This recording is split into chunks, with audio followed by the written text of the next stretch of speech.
नमस्कार, खबरां दे इस बुलेटिन विच तुहाडा स्वागत है। मैं हां रचना सेवक। पहला पेश ने चोणवीआं खबरां। संसद की कार्रवाई की अज तो नवे संसद भवन में शुरुआत। प्रधानमंत्री नरेंद्र मोदी ने कहा कि अज देश नवे संसद भवन में नवे भविख की शुरुआत वाल वध रहा है।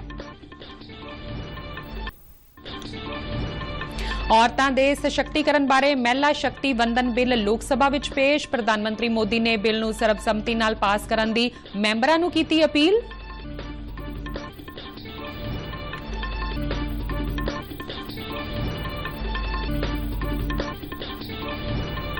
हरदीप सिंह निज्जर की हत्या के मामले विच भारत और कैनेडा के विचकार तनाव वधिया।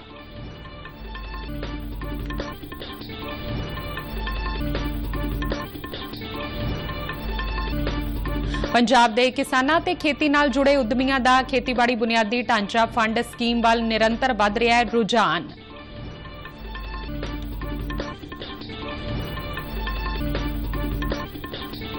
ਅਤੇ ਮੁਕਤਸਰ ਦੇ ਪਿੰਡ ਝਬੇਲ ਵਾਲੀ ਨੇੜੇ ਲੰਘਦੀ ਰਾਜਸਥਾਨ ਨਹਿਰ ਵਿੱਚ ਬੱਸ ਡਿੱਗਣ ਕਾਰਨ 6 ਵਿਅਕਤੀਆਂ ਦੀ ਮੌਤ।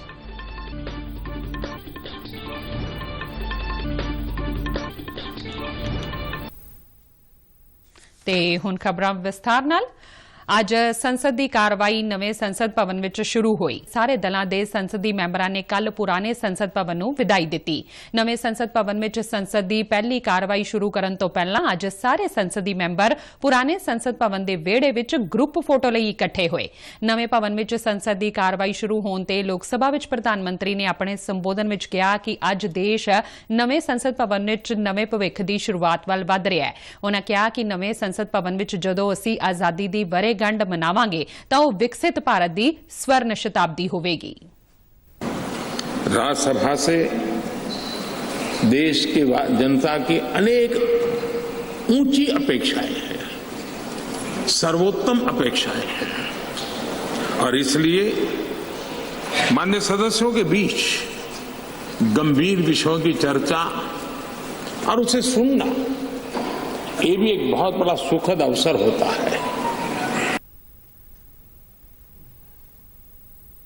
प्रधानमंत्री ने कहा कि इस भवन की उसारी और उस विच साडा दाखिल होना साडे देश के 140 करोड़ नागरिकों दीआं आसां उम्मीदां अते नवीं शक्ति भरन वाला होवेगा। उन्होंने कहा कि असीं तय समा हद अंदर अपने टीचिਆਂ नूं हासिल करना है क्योंकि देश ज्यादा इंतजार नहीं कर सकता।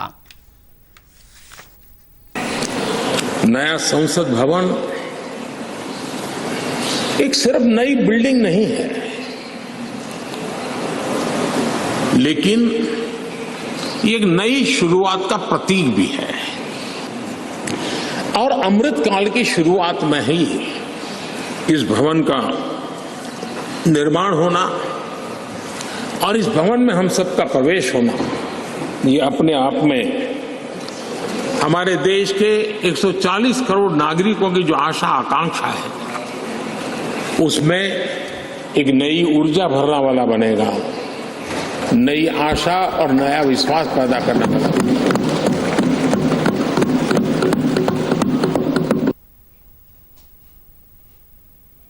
नवे संसद भवन में अज पहला बिल महिला शक्तिकरण नाल जुड़िया महिला शक्ति वंदन बिल पेश किया गया। लोक सभा में केंद्रीय कानून मंत्री अर्जुन राम मेघवाल ने नारी शक्ति वंदन बिल पेश किया। इस बिल का मंतव लोक सभा और विधान सभावां में महिलावां नूं 33% राखवापन देना है। मेघवाल ने कहा कि असीं महिलावां नूं उन्हां दा हक देण जा रहे हां। लोक सभा में 181 सीटां महिलावां लई राखवीआं होणगीआं। मौजूदा समय में लोक सभा के महिला मैंबरां की गिणती 82 है। 128वां संविधानक सोध बिल है। मेघवाल ने कहा कि लोक सभा ते विधान सभावां विच महिलावां लई राखवापन 15 साल लई होवेगा ते 15 सालां मगरों महिला राखवापन दे मुद्दे उपर संसद मुड़ तो विचार करेगी। मैं कॉन्स्टिट्यूशन 128 अमेंडमेंट बिल 2023 के संबंध में कुछ तथ्य सदन के समक्ष रखना चाहता हूं। ये महिला सशक्तिकरण से संबंधित बिल है। इस बिल के माध्यम से हम आर्टिकल 239AA, 330A और 332A और 334A इनमें संशोधन कर रहे हैं संविधान में। इस मगरों लोक सभा की कार्रवाई कल तक लई मुलतवी कर दी गई। ਪ੍ਰਧਾਨ ਮੰਤਰੀ ਨਰਿੰਦਰ ਮੋਦੀ ਨੇ ਸਾਰੇ ਸੰਸਦ ਮੈਂਬਰਾਂ ਨੂੰ ਮਹਿਲਾ ਰਾਖਵਾਂਕਰਨ ਆਪਸੀ ਸਹਿਮਤੀ ਨਾਲ ਪਾਸ ਕਰਨ ਦੀ ਅਪੀਲ ਕੀਤੀ ਹੈ। ਉਹਨਾਂ ਨੇ ਕਿਹਾ ਕਿ ਮਹਿਲਾ ਸ਼ਕਤੀ ਵੰਦਨ ਬਿੱਲ ਨਾਲ ਲੋਕਤੰਤਰ ਨੂੰ ਹੋਰ ਮਜ਼ਬੂਤੀ ਮਿਲੇਗੀ। ਮੋਦੀ ਨੇ ਕਿਹਾ ਕਿ ਮਹਿਲਾ ਰਾਖਵਾਂਕਰਨ ਸੰਬੰਧੀ ਪਹਿਲਾਂ ਵੀ ਕਈ ਯਤਨ ਕੀਤੇ ਗਏ ਸਨ, ਪਰ ਪਰਮਾਤਮਾ ਨੇ ਇਸ ਕੰਮ ਲਈ ਉਹਨਾਂ ਦੀ ਸਰਕਾਰ ਨੂੰ ਚੁਣਿਆ। ਮਹਿਲਾਵਾਂ ਦੇ ਰਾਖਵੇਂਕਰਨ ਨੂੰ ਲੈ ਕੇ ਕਾਫੀ ਚਰਚਾ ਕੀਤੀ ਗਈ ਹੈ ਤੇ ਕੇਂਦਰੀ ਕੈਬਨਿਟ ਨੇ ਬੀਤੀ ਰਾਤ ਇਸ ਬਿੱਲ ਨੂੰ ਮਨਜ਼ੂਰੀ ਦਿੱਤੀ ਸੀ।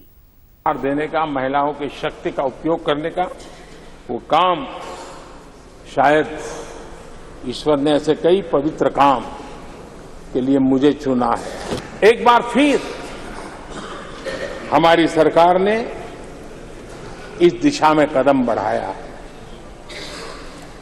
कल ही कैबिनेट में महिला आरक्षण वाला ये जो विधेयक है उसको मंजूरी दी गई है।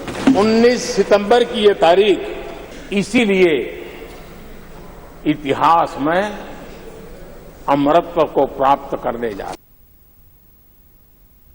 ਗ੍ਰਹਿ ਮੰਤਰੀ ਅਮਿਤ ਸ਼ਾਹ ਨੇ ਆਪਣੇ ਟਵੀਟ ਸੁਨੇਹੇ ਵਿੱਚ ਕਿਹਾ ਹੈ ਕਿ ਨਾਰੀ ਸ਼ਕਤੀ ਵੰਦਨ ਬਿੱਲ ਇੱਕ ਅਜਿਹਾ ਫੈਸਲਾ ਹੈ ਜਿਸ ਨਾਲ ਸਾਡੀ ਨਾਰੀ ਸ਼ਕਤੀ ਨੂੰ ਉਹਨਾਂ ਦਾ ਅਧਿਕਾਰ ਮਿਲੇਗਾ। ਉਹਨਾਂ ਕਿਹਾ ਕਿ ਪ੍ਰਧਾਨ ਮੰਤਰੀ ਨਰਿੰਦਰ ਮੋਦੀ ਨੇ ਇਹ ਬਿੱਲ ਸੰਸਦ ਵਿੱਚ ਲਿਆ ਕੇ ਸਪਸ਼ਟ ਕਰ ਦਿੱਤਾ ਹੈ ਕਿ ਔਰਤਾਂ ਦੀ ਅਗਵਾਈ ਨਾਲ ਵਿਕਾਸ ਕੇਂਦਰ ਸਰਕਾਰ ਦਾ ਨਾਰਾ ਹੀ ਨਹੀਂ ਬਲਕਿ ਇੱਕ ਸੰਕਲਪ ਹੈ। ਦੇਸ਼ ਦੇ ਹੋਰਨਾਂ ਹਿੱਸਿਆਂ ਵਾਂਗ ਪੰਜਾਬ ਵਿੱਚ ਵੀ ਮਹਿਲਾਵਾਂ ਵੱਲੋਂ ਲੋਕ ਸਭਾ ਵਿੱਚ ਪੇਸ਼ ਕੀਤੇ ਗਏ ਮਹਿਲਾ ਸ਼ਕਤੀ ਵੰਦਨ ਬਿੱਲ ਤੇ ਖੁਸ਼ੀ ਦਾ ਪ੍ਰਗਟਾਵਾ ਕੀਤਾ ਜਾ ਰਿਹਾ ਹੈ। ਇਨ੍ਹਾਂ ਮਹਿਲਾਵਾਂ ਨੇ ਇਸ ਬਿੱਲ ਲਈ ਪ੍ਰਧਾਨ ਮੰਤਰੀ ਦਾ ਧੰਨਵਾਦ ਕੀਤਾ ਹੈ ਤੇ ਕਿਹਾ ਕਿ ਹੁਣ ਔਰਤਾਂ ਨੂੰ ਹਰ ਖੇਤਰ ਦੇ ਨਾਲ ਸਿਆਸਤ ਵਿੱਚ ਵੀ ਅੱਗੇ ਵਧਣ ਦਾ ਮੌਕਾ ਮਿਲੇਗਾ। ਮੋਦੀ ਸਰਕਾਰ ਜਿਹੜਾ ਨਾਰੀ ਸ਼ਕਤੀ ਵੰਦਨ ਅਧਿਨਿਯਮ ਲਿਆ ਰਹੀ ਹੈ ਉਹਦੇ ਵਾਸਤੇ ਮੋਦੀ ਜੀ ਦਾ ਲੱਖ ਲੱਖ ਧੰਨਵਾਦ। ਇੱਕ ਸਾਡੇ ਦੇਸ਼ ਦੀ ਨਾਰੀ ਪ੍ਰਧਾਨ ਮੰਤਰੀ ਰਹੀ, ਉਹਨੇ ਅੱਜ ਤੱਕ ਉਹਦੀ ਸਰਕਾਰ ਨੇ 70 ਸਾਲਾਂ 'ਚ ਸਾਨੂੰ ਇਹ ਰੁਤਬਾ ਨਹੀਂ ਦਿੱਤਾ। ਮੋਦੀ ਸਰਕਾਰ ਸਾਡੇ ਲਈ 33% ਆਰਕਸ਼ਣ ਲਿਆ ਰਹੀ ਹੈ ਰਾਜ ਸਭਾ ਤੇ ਵਿਧਾਨ ਸਭਾ ਵਿੱਚ, ਲੋਕ ਸਭਾ ਵਿੱਚ। ਅਸੀਂ ਦਿਲੋਂ ਧੰਨਵਾਦ ਕਰਦੇ ਹਾਂ ਮੋਦੀ ਸਰਕਾਰ ਦਾ। ਸਾਨੂੰ ਵੀ ਅੱਗੇ ਆਉਣ ਦਾ ਤੇ ਮੌਕਾ ਮਿਲੇਗਾ ਤੇ ਸਾਰੀ ਮਹਿਲਾਵਾਂ ਲਈ ਇਹ ਐਮਪਾਵਰਮੈਂਟ ਦੀ ਗੱਲ ਹੈ ਕਿਉਂਕਿ ਉਹ ਅੱਗੇ ਆਉਣਗੀਆਂ ਤੇ ਸਾਰਿਆਂ ਨੂੰ ਐਨਕਰੇਜਮੈਂਟ ਮਿਲੇਗੀ ਤਾਂ ਕਿ ਉਹ ਘਰ ਤੋਂ ਨਿਕਲ ਕੇ ਕੁਝ ਹੋਰ ਆਪਣੀ ਲਾਈਫ 'ਚ ਕਰ ਸਕਣ। ਸਾਰਿਆਂ ਨੂੰ ਬਹੁਤ ਬਹੁਤ ਵਧਾਈਆਂ ਤੇ ਮੋਦੀ ਜੀ ਨੂੰ ਬਹੁਤ ਬਹੁਤ ਧੰਨਵਾਦ ਇਸ ਚੀਜ਼ ਲਈ ਤੇ ਸਾਰੀ ਮਹਿਲਾਵਾਂ ਨੂੰ ਬਹੁਤ ਬਹੁਤ ਧੰਨਵਾਦ। ਅੱਜ ਦਾ ਦਿਨ ਗਣੇਸ਼ ਚਤੁਰਥੀ ਦਾ ਸਭ ਨੂੰ ਬਹੁਤ ਬਹੁਤ ਸ਼ੁਭਕਾਮਨਾਵਾਂ। ਮੋਦੀ ਜੀ ਸਾਡੇ ਲਈ ਬਹੁਤ ਵਧੀਆ ਬਿੱਲ ਲੈ ਕੇ ਆਏ ਹਨ ਜੋ ਸੰਸਦ ਭਵਨ ਵਿੱਚ ਉਠਾਇਆ ਗਿਆ ਹੈ ਤੇ ਉਸ ਲਈ ਅਸੀਂ ਮੋਦੀ ਜੀ ਨੂੰ ਬਹੁਤ ਬਹੁਤ ਵਧਾਈ ਦਿੰਦੇ ਹਾਂ ਤੇ ਸਾਡੇ ਲਈ ਲੇਡੀਜ਼ ਲਈ ਬਹੁਤ ਉੱਪਰ ਤੱਕ ਲਿਜਾਣ ਦੂਸਰੀਆਂ ਸਰਕਾਰਾਂ ਇਹ ਸਾਡੇ ਲਈ ਨਹੀਂ ਲੈ ਕੇ ਆ ਸਕੀਆਂ ਜੋ ਮੋਦੀ ਜੀ ਨੇ ਸਾਡੇ ਲਈ ਕੀਤਾ ਹੈਗਾ। ਜਿਹਦਾ 33% ਆਰਕਸ਼ਣ ਬਿੱਲ ਲਿਆਂਦਾ ਹੈਗਾ ਪੇਸ਼ ਕੀਤਾ ਅੱਜ ਉਹ ਸਾਨੂੰ ਮਹਿਲਾਵਾਂ ਨੂੰ ਦਿੱਤਾ ਹੈਗਾ, ਉਹਦੀ ਬਹੁਤ ਬਹੁਤ ਸਭ ਨੂੰ ਮੁਬਾਰਕਾਂ ਜੀ। ਗਣੇਸ਼ ਚਤੁਰਥੀ ਤੇ ਦਿੱਤਾ ਇਹ ਦਿਨ ਬਹੁਤ शुभ है और संसद भवन दियां भी नवे संसद भवन ਦੀਆਂ बहुत बहुत मुबारक। मैं सभी बहनों को बधाइयाँ देती हैं कि जो संसद नया बनाया हुआ है उसकी भी बहुत बहुत बधाइयाँ, प्लस जो महिला आरक्षण बिल पेश किया गया है उसकी भी बहुत बहुत बधाइयाँ। ਮੋਦੀ ਹਮੇਸ਼ਾ ਲੇਡੀਜ਼ ਲਈ ਕਾਫੀ ਕੁਝ ਕਰਦੇ ਰਹੇ ਨੇ। ਕਦੀ ਉਹਨਾਂ ਗੈਸ ਸਿਲੰਡਰ ਸਸਤਾ ਕੀਤਾ ਤੇ ਕਦੀ ਉਹਨਾਂ ਦੇ ਖਾਤੇ 'ਚ ਪੈਸੇ ਪਵਾਏ ਨੇ, ਹੋਰ ਵੀ ਕਾਫੀ ਕਈ ਤਰ੍ਹਾਂ ਉਹਨਾਂ ਨੇ ਕੰਮ ਕੀਤਾ ਜਿਹੜੇ ਬੜੇ ਸਰਾਹਨੀय ਕੰਮ ਨੇ ਔਰ ਹਮੇਸ਼ਾ ਕਰਦੇ ਰਹਿੰਦੇ ਨੇ ਔਰ ਕਰਦੇ ਰਹਿਣ। ਅਸੀਂ ਭਗਵਾਨ ਅੱਗੇ ਦੁਆ ਕਰਦੇ ਹਾਂ ਔਰ ਰੱਬ ਕਰੇ ਅੱਗੇ ਵੀ ਪ੍ਰਧਾਨ ਮੰਤਰੀ ਹਮੇਸ਼ਾ ਮੋਦੀ ਨਰਿੰਦਰ ਜੀ ਸਾਡੇ ਬੰਦੇ ਰਹਿਣ। ਭਾਰਤ ਨੇ ਕੈਨੇਡਾ ਦੇ ਇੱਕ ਸੀਨੀਅਰ ਡਿਪਲੋਮੈਟ ਨੂੰ 5 ਦਿਨਾਂ ਅੰਦਰ ਭਾਰਤ ਤੋਂ ਚਲੇ ਜਾਣ ਲਈ ਕਿਹਾ ਹੈ। ਵਿਦੇਸ਼ ਮੰਤਰਾਲਾ ਨੇ ਕਿਹਾ ਹੈ ਕਿ ਇਹ ਫੈਸਲਾ ਕੈਨੇਡਾ ਦੇ ਡਿਪਲੋਮੈਟਾਂ ਵੱਲੋਂ ਭਾਰਤ ਦੇ ਅੰਦਰੂਨੀ ਮਾਮਲਿਆਂ ਵਿੱਚ ਦਖਲ ਦੇਣ ਅਤੇ ਭਾਰਤ ਵਿਰੋਧੀ ਗਤੀਵਿਧੀਆਂ ਵਿੱਚ ਉਹਨਾਂ ਦੀ ਭਾਗੀਦਾਰੀ ਤੇ ਸਰਕਾਰ ਦੀ ਵੱਧਦੀ ਚਿੰਤਾ ਨੂੰ ਦਰਸਾਉਂਦਾ ਹੈ। ਇਸ ਤੋਂ ਪਹਿਲਾਂ ਭਾਰਤ ਨੇ ਅੱਜ ਕੈਨੇਡਾ ਦੇ ਹਾਈ ਕਮਿਸ਼ਨਰ ਨੂੰ ਤਲਬ ਕੀਤਾ ਅਤੇ ਭਾਰਤ ਸਥਿਤ ਕੈਨੇਡਾ ਦੇ ਇੱਕ ਸੀਨੀਅਰ ਡਿਪਲੋਮੈਟ ਨੂੰ ਭਾਰਤ ਤੋਂ ਚਲੇ ਜਾਣ ਬਾਰੇ ਫੈਸਲੇ ਦੀ ਜਾਣਕਾਰੀ ਦਿੱਤੀ। ਡਿਪਲੋਮੈਟ ਨੂੰ ਅਗਲੇ 5 ਦਿਨਾਂ ਦੌਰਾਨ ਭਾਰਤ ਛੱਡਣ ਲਈ ਕਿਹਾ ਗਿਆ ਹੈ। ਇਸ ਤੋਂ ਪਹਿਲਾਂ ਭਾਰਤ ਨੇ ਕੈਨੇਡਾ ਵੱਲੋਂ ਲਗਾਏ ਗਏ ਉਹਨਾਂ ਇਲਜ਼ਾਮਾਂ ਦਾ ਖੰਡਨ ਕੀਤਾ ਜਿਨ੍ਹਾਂ ਵਿੱਚ ਕਿਹਾ ਗਿਆ ਸੀ ਕਿ ਕੈਨੇਡਾ ਦੀਆਂ ਸੁਰੱਖਿਆ ਏਜੰਸੀਆਂ ਉੱਥੋਂ ਦੇ ਭਾਰਤੀ ਮੂਲ ਦੇ ਇੱਕ ਕੈਨੇਡੀਅਨ ਨਾਗਰਿਕ ਹਰਦੀਪ ਸਿੰਘ ਨਿੱਜਰ ਦੀ ਹੱਤਿਆ ਦੇ ਮਾਮਲੇ ਵਿੱਚ ਵਿਦੇਸ਼ੀ ਏਜੰਸੀ ਦੀ ਸ਼ਮੂਲੀਅਤ ਦੇ ਮਾਮਲੇ ਦੀ ਸਰਗਰਮੀ ਨਾਲ ਜਾਂਚ ਕਰ ਰਹੀ ਹੈ। ਭਾਰਤ ਨੇ ਕੈਨੇਡਾ ਦੇ ਇਹਨਾਂ ਦੋਸ਼ਾਂ ਨੂੰ ਪੂਰੀ ਤਰ੍ਹਾਂ ਨਾਲ ਨਕਾਰਦਿਆਂ ਕਿਹਾ ਕਿ ਕੈਨੇਡਾ ਦੇ ਇਹ ਇਲਜ਼ਾਮ ਬੇਬੁਨਿਆਦ ਅਤੇ ਦੁਰਭਾਵਨਾ ਨਾਲ ਪ੍ਰੇਰਿਤ ਨੇ। ਭਾਰਤ ਨੇ ਕਿਹਾ ਕਿ ਅਜਿਹੇ ਇਲਜ਼ਾਮ ਖਾਲਿਸਤਾਨੀਆਂ ਤੋਂ ਧਿਆਨ ਹਟਾਉਣ ਦਾ ਯਤਨ ਨੇ। ਭਾਰਤ ਨੇ ਕੈਨੇਡਾ ਸਰਕਾਰ ਨੂੰ ਭਾਰਤ ਵਿਰੋਧੀ ਅੰਸਰਾਂ ਵਿਰੁੱਧ ਕਾਰਗਰ ਢੰਗ ਨਾਲ ਕਾਰਵਾਈ ਕਰਨ ਲਈ ਕਿਹਾ ਕਿ ਉਹ ਜੋ ਖਾਲਿਸਤਾਨੀ ਅੱਤਵਾਦੀ ਭਾਰਤ ਦੀ ਪ੍ਰਭੂਤਾ ਅਤੇ ਖੇਤਰੀ ਅਖੰਡਤਾ ਲਈ ਖਤਰਾ ਨੇ। ਪ੍ਰਧਾਨ ਮੰਤਰੀ ਨਰਿੰਦਰ ਮੋਦੀ ਨੇ ਇਸੇ ਮਹੀਨੇ ਦਿੱਲੀ ਵਿੱਚ G20 ਸੰਮੇਲਨ ਦੌਰਾਨ ਕੈਨੇਡਾ ਦੇ ਪ੍ਰਧਾਨ ਮੰਤਰੀ ਜਸਟਿਨ ਟਰੂਡੋ ਨਾਲ ਮੀਟਿੰਗ ਦੌਰਾਨ ਕੈਨੇਡਾ ਵਿੱਚ ਕੱਟੜਪੰਥੀ ਅੰਸਰਾਂ ਦੀਆਂ ਭਾਰਤ ਵਿਰੋਧੀ ਗਤੀਵਿਧੀਆਂ ਨੂੰ ਜਾਰੀ ਰੱਖੇ ਜਾਣ ਤੇ ਚਿੰਤਾ ਜ਼ਾਹਿਰ ਕੀਤੀ ਸੀ। G20 ਫਰੇਮਵਰਕ ਕਾਰਜ ਸਮੂਹ ਦੀ ਚੌਥੀ ਤੇ ਆਖਰੀ ਮੀਟਿੰਗ ਅੱਜ ਸਫਲਤਾਪੂਰਵਕ ਛੱਤੀਸਗੜ੍ਹ ਦੇ ਰਾਏਪੁਰ ਵਿੱਚ ਸੰਪੰਨ ਹੋਈ। ਇਸ 2 ਦਿਨਾਂ ਮੀਟਿੰਗ ਦੀ ਪ੍ਰਧਾਨਗੀ ਭਾਰਤ ਅਤੇ ਅਮਰੀਕਾ ਵੱਲੋਂ ਕੀਤੀ ਗਈ। ਕੇਂਦਰੀ ਵਿੱਤ ਮੰਤਰਾਲੇ ਦੀ ਸਲਾਹਕਾਰ ਚਾਂਦਨੀ ਰੈਣਾ ਨੇ ਭਾਰਤ ਵੱਲੋਂ ਤੇ ਬਰਤਾਨੀਆ ਦੀ ਮੁੱਖ ਆਰਥਿਕ ਸਲਾਹਕਾਰ ਸੈਮ ਬੈਟਕ ਨੇ ਬਰਤਾਨੀਆ ਦੀ ਅਗਵਾਈ ਕੀਤੀ। ਭਾਰਤ ਦੀ ਪ੍ਰਧਾਨਗੀ ਹੇਠ ਇੱਕ ਧਰਤੀ, ਇੱਕ ਪਰਿਵਾਰ, ਇੱਕ ਭਵਿੱਖ ਕਾਰਜ ਸਮੂਹ ਤੇ ਸਹਿਮਤੀ ਪ੍ਰਗਟ ਕਰਦੇ ਹੋਏ ਕੌਮਾਂਤਰੀ ਪੱਧਰ ਤੇ ਆਪਸੀ ਸਹਿਯੋਗ ਹੋਰ ਵਧਾਉਣ ਲਈ ਸਹਿਮਤ ਹੋਇਆ। ਮੀਟਿੰਗ ਦੌਰਾਨ ਵਿਸ਼ਵ ਆਰਥਿਕ ਢਾਂਚੇ ਨੂੰ ਪੇਸ਼ ਸੰਭਾਵਿਤ ਚੁਣੌਤੀਆਂ ਤੇ ਵੀ ਵਿਚਾਰ ਵਟਾਂਦਰਾ ਕੀਤਾ ਗਿਆ। ਵਾਤਾਵਰਣ ਤਬਦੀਲੀ ਨਾਲ ਪੇਸ਼ ਆ ਰਹੀਆਂ ਵੰਗਾਰਾਂ ਤੇ ਵੀ ਵਿਸਥਾਰਪੂਰਵਕ ਚਰਚਾ ਹੋਈ। ਮੀਟਿੰਗ ਵਿੱਚ ਸ਼ਾਮਿਲ ਹੋਏ ਵੱਖ-ਵੱਖ ਦੇਸ਼ਾਂ ਦੇ ਨੁਮਾਇੰਦਿਆਂ ਲਈ ਰਾਤਰੀ ਭੋਜ ਪਰ ਸੰਵਾਦ ਦਾ ਆਯੋਜਨ ਵੀ ਕੀਤਾ ਗਿਆ ਤੇ ਉਹਨਾਂ ਲਈ ਸੱਭਿਆਚਾਰਕ ਪ੍ਰੋਗਰਾਮ ਪੇਸ਼ ਕੀਤੇ ਗਏ।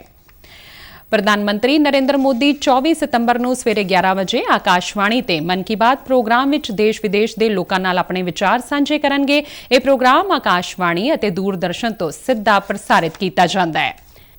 ਪੰਜਾਬ ਦੇ ਕਿਸਾਨਾਂ ਤੇ ਖੇਤੀ ਨਾਲ ਜੁੜੇ ਉਦਮੀਆਂ ਦੇ ਖੇਤੀਬਾੜੀ ਬੁਨਿਆਦੀ ਢਾਂਚਾ ਫੰਡ ਸਕੀਮ ਵੱਲ ਨਿਰੰਤਰ ਵਧ ਰਹੇ ਰੁਝਾਨ ਨੇ ਇੱਕ ਵਾਰ ਫਿਰ ਪੰਜਾਬੀਆਂ ਦੀ ਉਦਮੀ ਭਾਵਨਾ ਨੂੰ ਦਰਸਾ ਦਿੱਤਾ ਹੈ। ਖੇਤੀ ਉਪਜ ਤੋਂ ਬਾਅਦ ਦੇ ਪ੍ਰਬੰਧਨ ਸੰਬੰਧੀ ਪ੍ਰੋਜੈਕਟਾਂ ਅਤੇ ਸਾਂਝੀ ਖੇਤੀ ਸਮਿਤੀਆਂ ਸਥਾਪਿਤ ਕਰਨ ਲਈ ਇਸ ਲਾਹੇਵੰਦ ਸਕੀਮ ਹੇਠ ਹੁਣ ਤੱਕ ਸੂਬਾ ਸਰਕਾਰ ਨੂੰ 10,000 ਤੋਂ ਵੱਧ ਅਰਜ਼ੀਆਂ ਪ੍ਰਾਪਤ ਹੋ ਚੁੱਕੀਆਂ ਨੇ। ਪੰਜਾਬ ਦੇ ਬਾਗਬਾਨੀ ਮੰਤਰੀ ਚੇਤਨ ਸਿੰਘ ਜੌੜਾ ਮਾਜਰਾ ਨੇ ਅੱਜ ਚੰਡੀਗੜ੍ਹ ਵਿੱਚ ਦੱਸਿਆ ਕਿ ਪ੍ਰਾਪਤ ਹੋਈਆਂ ਅਰਜ਼ੀਆਂ ਵਿੱਚੋਂ 6,042 ਅਰਜ਼ੀਆਂ ਨੂੰ ਪਹਿਲਾਂ ਹੀ ਪ੍ਰਵਾਨਗੀ ਦਿੱਤੀ ਜਾ ਚੁੱਕੀ ਹੈ, ਜਦਕਿ 5,166 ਅਰਜ਼ੀਆਂ ਦਾ ਨਿਬੇੜਾ ਕੀਤਾ ਜਾ ਚੁੱਕਿਆ ਹੈ। ਉਹਨਾਂ ਦੱਸਿਆ ਕਿ ਇਸ ਸਕੀਮ ਤਹਿਤ ਯੋਗ ਪ੍ਰੋਜੈਕਟਾਂ ਤੇ ਸੋਲਰ ਪੈਨਲ ਅਤੇ ਸੋਲਰ ਪੰਪ ਵੀ ਲਗਾਏ ਜਾ ਸਕਦੇ ਨੇ। ਬਾਗਬਾਨੀ ਵਿਭਾਗ ਇਸ ਸਕੀਮ ਨੂੰ ਲਾਗੂ ਕਰਨ ਲਈ ਨੋਡਲ ਏਜੰਸੀ ਹੈ। ਇਸ ਸੰਬੰਧੀ ਕਿਸੇ ਵੀ ਤਰ੍ਹਾਂ ਦੀ ਜਾਣਕਾਰੀ ਲਈ WhatsApp ਹੈਲਪਲਾਈਨ ਨੰਬਰ 9560 92906 ਤੇ ਸੰਪਰਕ ਕਰ ਸਕਦੇ ਨੇ। ਬੀਤੇ ਦਿਨੀ ਕਸ਼ਮੀਰ ਦੇ ਅਨੰਤਨਾਗ ਵਿੱਚ ਦੇਸ਼ ਦੀ ਰਾਖੀ ਕਰਦਿਆਂ ਆਪਣੀ ਡਿਊਟੀ ਦੌਰਾਨ ਸ਼ਹੀਦ ਹੋਏ ਭਾਰਤੀ ਫੌਜ ਦੇ ਜਵਾਨ ਪ੍ਰਦੀਪ ਸਿੰਘ ਦਾ ਅੱਜ ਉਹਨਾਂ ਦੇ ਸਮਾਣਾ ਹਲਕੇ 'ਚ ਪੈਂਦੇ ਜੱਦੀ ਪਿੰਡ ਬਲਮਗੜ੍ਹ ਵਿੱਚ ਫੌਜੀ ਸਨਮਾਨਾਂ ਨਾਲ ਅੰਤਮ ਸੰਸਕਾਰ ਕਰ ਦਿੱਤਾ ਗਿਆ। ਇਸ ਮੌਕੇ ਤੇ ਪਰਿਵਾਰ ਦੇ ਨਾਲ ਦੁੱਖ ਦੀ ਘੜੀ 'ਚ ਸ਼ਰੀਕ ਹੋਏ ਲੋਕਾਂ ਨੇ ਸੇਜਲ ਅੱਖਾਂ ਨਾਲ ਸ਼ਹੀਦ ਨੂੰ ਅੰਤਿਮ ਵਿਦਾਈ ਦਿੱਤੀ। ਸ਼ਹੀਦ ਦੀ ਪਤਨੀ ਸੀਮਾ ਰਾਣੀ, ਪਿਤਾ ਦਰਸ਼ਨ ਸਿੰਘ ਅਤੇ ਭਰਾ ਕੁਲਦੀਪ ਸਿੰਘ ਨੇ ਸ਼ਹੀਦ ਨੂੰ ਸਲਾਮੀ ਦਿੱਤੀ। ਪੰਜਾਬ ਸਰਕਾਰ ਵੱਲੋਂ ਰੱਖਿਆ ਸੇਵਾਵਾਂ ਬਾਰੇ ਭਲਾਈ ਮੰਤਰੀ ਚੇਤਨ ਸਿੰਘ ਜੌੜਾ ਮਾਜਰਾ ਨੇ ਸ਼ਹੀਦ ਦੀ ਮ੍ਰਿਤਕ ਦੇਹ ਤੇ ਸ਼ਰਧਾ ਦੇ ਫੁੱਲ ਭੇਂਟ ਕੀਤੇ। ਜ਼ਿਕਰਯੋਗ ਹੈ ਕਿ ਇਸ ਸਮੇਂ ਸ਼ਹੀਦ ਸੈਨਿਕ ਪ੍ਰਦੀਪ ਸਿੰਘ ਭਾਰਤੀ ਫੌਜ ਦੇ ਉੱਤਰੀ ਕਮਾਨ ਵਿੱਚ ਕਸ਼ਮੀਰ ਵਿਖੇ 19 RR ਸਿੱਖ ਲਾਈਟ ਇਨਫੈਂਟਰੀ ਵਿੱਚ ਤੈਨਾਤ ਸਨ। ਉਹ ਅਨੰਤਨਾਗ ਜ਼ਿਲ੍ਹੇ ਦੇ ਕੋਕਰਨਾਗ ਵਿੱਚ ਚੱਲ ਰਹੇ ਫੌਜੀ ਆਪਰੇਸ਼ਨ ਦੌਰਾਨ ਸ਼ਹੀਦ ਹੋ ਗਏ ਸਨ। ਉਹਨਾਂ ਦੀ ਮ੍ਰਿਤਕ ਦੇਹ ਕੋਈ 5 ਦਿਨਾਂ ਬਾਅਦ ਬਰਾਮਦ ਹੋਈ ਸੀ।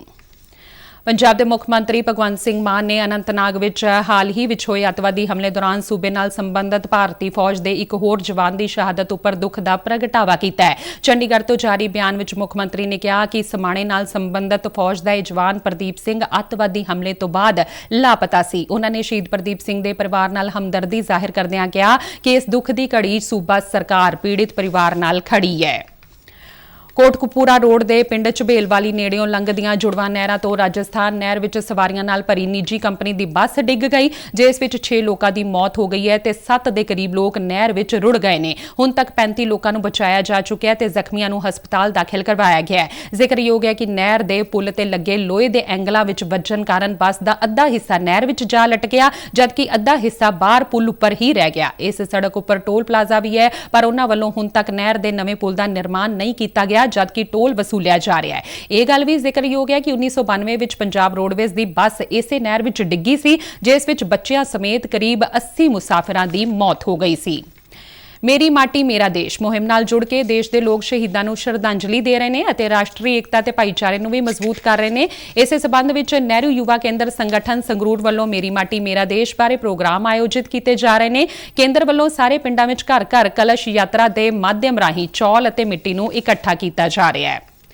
ਸਰਹੱਦੀ ਸੁਰੱਖਿਆ ਬਲ BSF ਵੱਲੋਂ ਜਲੰਧਰ ਸਥਿਤ ਪੰਜਾਬ ਫਰੰਟੀਅਰ ਹੈੱਡਕੁਆਟਰ ਵਿੱਚ ਭਲਕੇ ਲੱਗਣ ਵਾਲੀ ਪੈਨਸ਼ਨ ਅਦਾਲਤ ਨੂੰ ਫਿਲਹਾਲ ਮੁਲਤਵੀ ਕਰ ਦਿੱਤਾ ਗਿਆ ਹੈ। ਪੈਨਸ਼ਨ ਅਦਾਲਤ ਦੀ ਅਗਲੀ ਤਰੀਕ ਦਾ ਐਲਾਨ ਬਾਅਦ ਵਿੱਚ ਕੀਤਾ ਜਾਵੇਗਾ।